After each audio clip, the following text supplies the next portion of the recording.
In today's video, I'm going to teach you how to fix Discord has crashed unexpectedly. When Discord suddenly crashes, it can be really frustrating, especially if you're in the middle of a call, a game, or sharing your screen.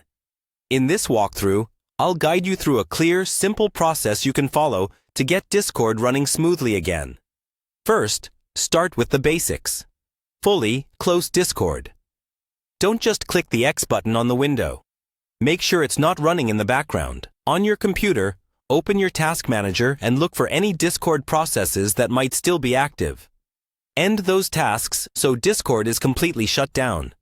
This ensures that when you open it again, you're starting fresh instead of loading a buggy session.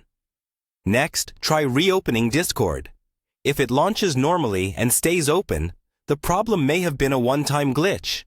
However, if you get the same "has crashed unexpectedly" message, you'll want to move on to a deeper fix.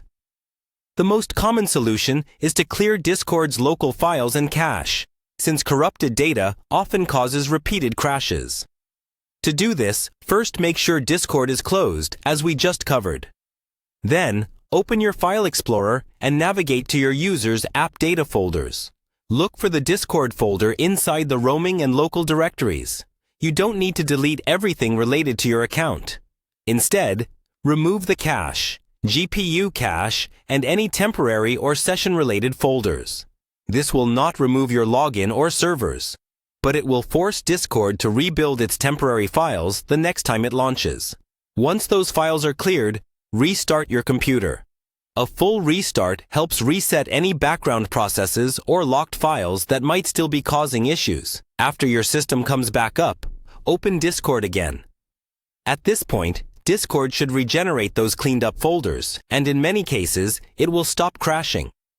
If it still crashes, check whether you're using the desktop app or the browser version. Try logging into Discord through a web browser to see if the crash only happens in the app. If the browser version works fine, consider uninstalling the Discord desktop app completely, and then downloading the latest version directly from the official Discord website before reinstalling. Throughout this process, take your time and double-check that Discord is fully closed whenever you're changing or deleting its files. Follow these steps carefully, and you'll give yourself the best chance of fixing the Discord has crashed unexpectedly error and getting back to chatting, streaming, and gaming without interruptions.